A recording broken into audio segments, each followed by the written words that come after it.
Hey, this is Kevin with Painting. Today we are going to talk about the best paint colors for your home. And no, I do not mean the best color scheme for your home, because that would be the job of a designer. I'm just a painter. You know, I know what I like. I like white siding with black trim. This is my house behind me. But that's probably not what you'd like. So I'm not going to go through here and tell you the perfect green. What I'm going to do is, as a painter of almost 30 years experience, I've seen a lot of sun fade. I've seen a lot of mistakes on types of siding with colors. And I'm going to let you know, with my almost 30 years experience, what are the best paint colors for your home. And what do I mean by best paint colors? The best ROI paint colors, okay? So what do I mean by this? So you have two scenarios here.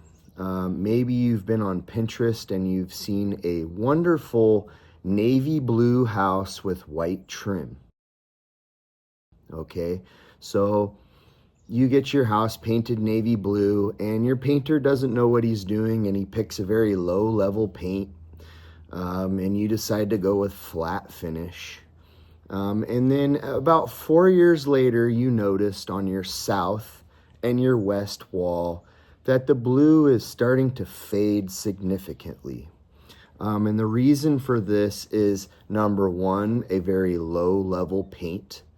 Number two, we're using flat and not satin.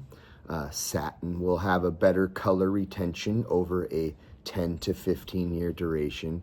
And number three, the base of the paint has a lot to do with the color retention. And what do I mean by that? There are three bases. Stick with me here. There are three bases when you're picking exterior paint colors. There is a white base. There is a deep base. And there is an ultra deep base. Okay, so when you're picking a white base paint, which is going to do best for sun fade over a 10 to 15 year period, you're getting a bucket of paint mostly full of white resin, okay, leaving a small amount of room in the top of that bucket to add colorant, like say 4 ounces of colorant. Now, colorant is not your friend for color retention.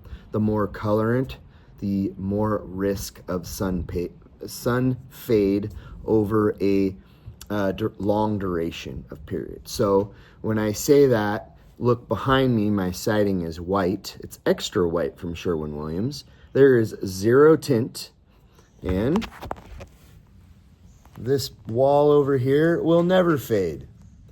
Oh, there's my dog, Major. Here he comes. Because there's no colorant in it to fade. It is a batch white from the factory with zero colorant in it. Now, the black trim right over my right shoulder here is a different scenario. The black trim is actually an ultra deep color, okay? So what do I mean by ultra deep? So an ultra deep is actually going to come in a bucket as a clear resin. So the clear resin is, you know, about 80% full, and they leave a lot more room in there for colorant. So what did I say earlier?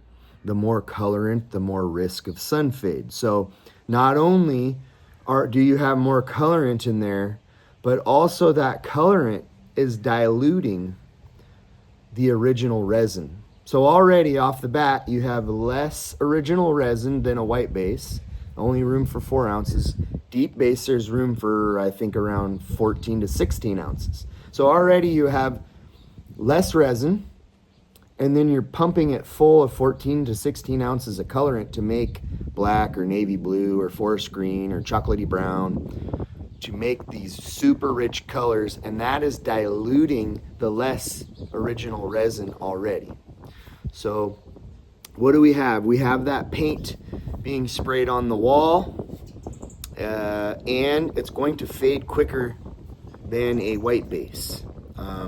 So with that being said, the best colors for your home for the best ROI would be a light tan, light gray with white trim.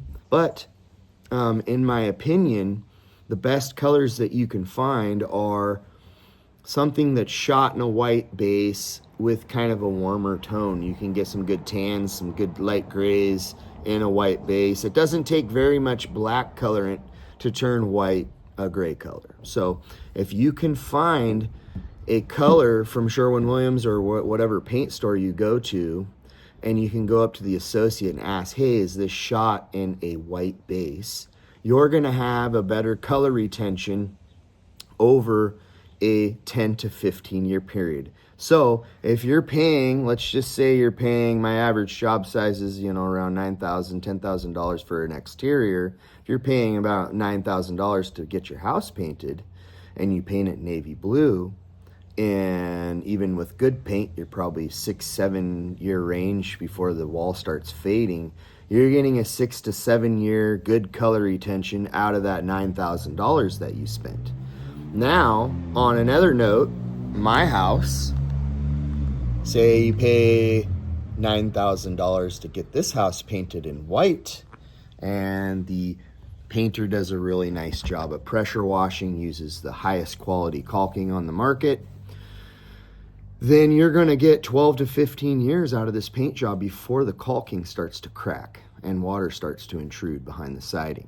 So in my opinion, that's when it's time to paint on Hardy Plank house. Now, moving, because I know Hardy Plank isn't the only siding, moving to Cedar siding, this is a whole nother animal, okay?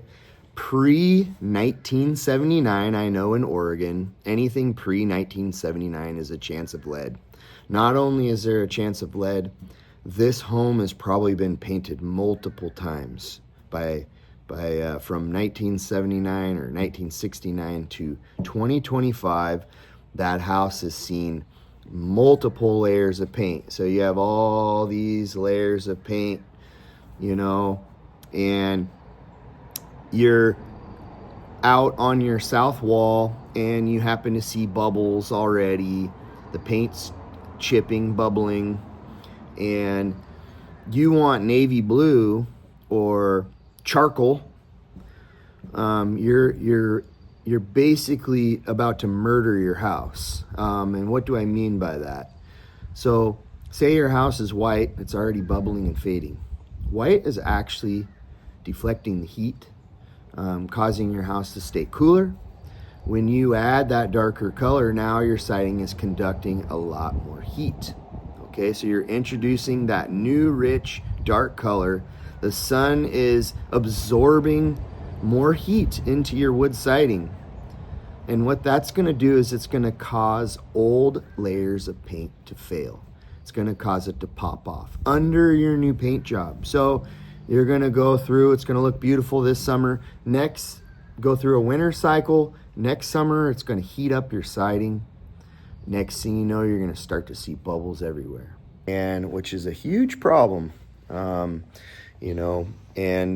We can get down to all the science of painting cedar, which in my opinion, really isn't made to absorb paint very well, because cedar is loaded with tannic acid, which is an oil in the wood. So if the siding isn't primed properly, or one step along the way isn't done correctly, you have an area where there's poor adhesion. And I've seen it over and over and over, and I actually just dealt with a house last week on this, where I'm sorry to break it to my customers, but eventually all that old paint under my paint is going to want to come off that cedar back down to bare wood. So you're kind of left with this conundrum, do I re-side my house with Hardy Plank or something more conducive to Oregon's wet weathers, or do I strip all the paint off the old siding that I have and try and preserve what I have as to not put more waste in the dump? You have a lot of options there, and unfortunately, You know, I don't think there's a good cheap option when you come to that. Probably the best option is to pick a very light color and potentially do a flat finish, not a satin finish, so that your house can breathe, even a solid bodied stain, you know, so that your house can breathe, not conduct any more heat. And, you know, almost always it's not what the customer wants. They want 4 coats of satin shiny paint and a dark color on their bubbled cedar, which, you know, if you're a painter and your customer wants that, you would be smart to just run away from that job, in my opinion. A yellow colorant. Yellow happens to be kind of one of the worst colors for tint load.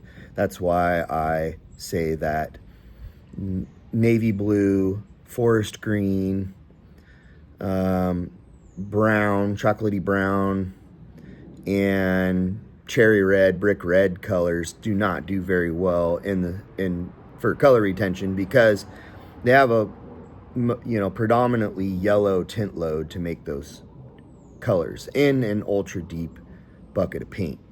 So you kind of like lose on the color retention. Now you can combat that with buying a higher quality paint. You know, say from Sherwin-Williams, for example, you have A100 being the cheapest contractor grade paint. And if you're interested, I have a video going over all the different levels of paint from Sherwin-Williams, and then all the way up to Sherwin-Williams' very best, their Cadillac paint, which is the Emerald and Emerald Rain Refresh. So, you know, if you are planning on wanting to do some rich colors, which look really nice, I'm not trying to talk anybody out of colors, just know that you're going to pay more for paint over a decade duration than you would if you picked a responsible off-white with white trim kind of color scheme. You know, so if you're looking to sell your house in 5 years, you know, it might pay just to play it safe and buy some universal tan or gray color and put some white trim on it. That way your house still looks fresh in 5 years when you sell it, rather than going with that super bold navy blue with white trim or charcoal with white trim or one of those color schemes. So anyway, hope this was helpful. If you have any questions about paint colors, products, I'd love to chat with you in the chat box about that. I answer every single one of my chats, and you know, and I hope you picked the perfect colors for your home. And if you like this content or this type of content, please subscribe to the page, and I will keep coming out with some fresh stuff for you. Peace.